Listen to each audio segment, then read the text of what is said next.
All right, so we've been doing some fun dinosaur books, and what was this one called?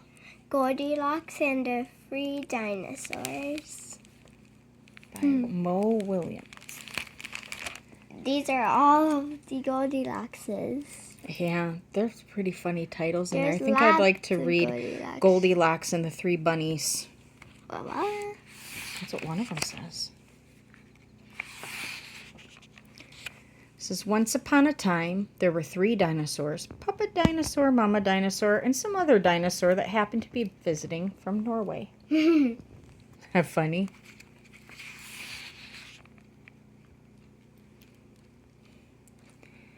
One day, for no particular reason, the 3 dinosaurs made up their beds, positioned their chairs just so, and cooked 3 bowls of delicious chocolate pudding in varying temperatures.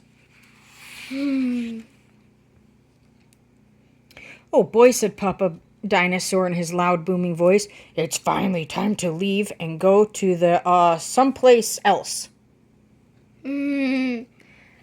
Yes, continued Mama Dinosaur. I sure hope no innocent little succulent child happens by our unlocked home while we're, someplace else. Unlocked home. The other dinosaur made a loud noise that sounded like a big evil laugh, but was probably just a polite Norwegian expression. Har har. The 3 dinosaurs went someplace else and were definitely not hiding in the woods waiting for an unsuspecting kid to come by. There's a dinosaur.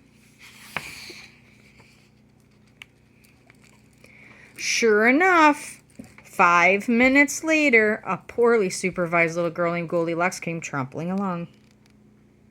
How can't you see these? How can't you see them? Yeah. Just then, the forest boomed with what could have been a dinosaur yelling, "Gotcha!" But I'm pretty sure was just the wind. The loud noise was immediately followed by another loud noise that sounded like, "Be patient, Papa Dinosaur, the trap is not yet sprung." But that could have been a rock falling or a squirrel. Or a squirrel. Either way, Goldilocks was not the type of little girl who listened to anyone or anything. What is For example, Goldilocks never listened to warnings about the dangers of barging into strange, enormous houses. What does this say? It says, "Welcome, tee-hee." Tee-hee. So as soon as the Goldilocks came across a strange, enormous house, she barged right in. Tee-hee, tee-hee. Inside, Goldilocks immediately smelled the 3 bowls of delicious chocolate pudding. Said Goldilocks, that chocolate pudding smells delicious. If only I could get all the way to the top of that counter. Then Goldilocks noticed a very tall ladder that just happened to be there and certainly wasn't left on purpose. Goldilocks climbed up the ladder and found herself face to face with 3 gigantic bowls of chocolate pudding.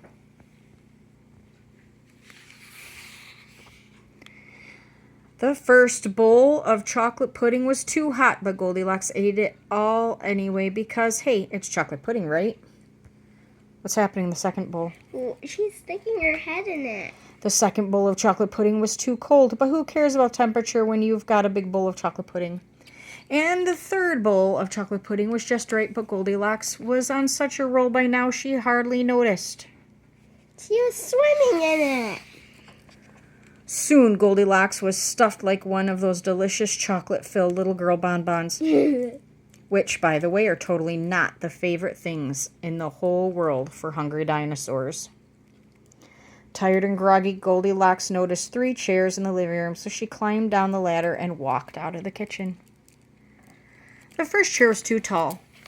The second chair was too tall. The third chair But the third chair was still too tall. Goldilocks wasn't going to climb up that high just to sit in some chair, so she hiked to the bedroom. When she got there, Goldilocks noticed that the beds were also gigantically big. "What is going on here?" groaned the exhausted girl. "The bears that live here must be nuts."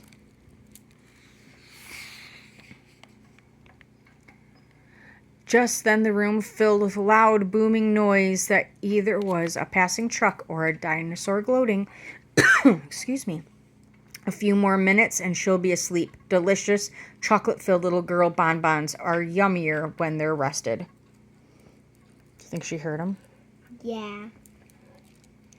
Even a little girl who never listens to anyone or anything had to hear that. Home, sweet dinosaur home. Goldilocks took a minute to stop and think, which was longer than she was used to stopping and thinking. Hey, she told herself, this isn't some bear's house. This is some dinosaur's house. What does this say?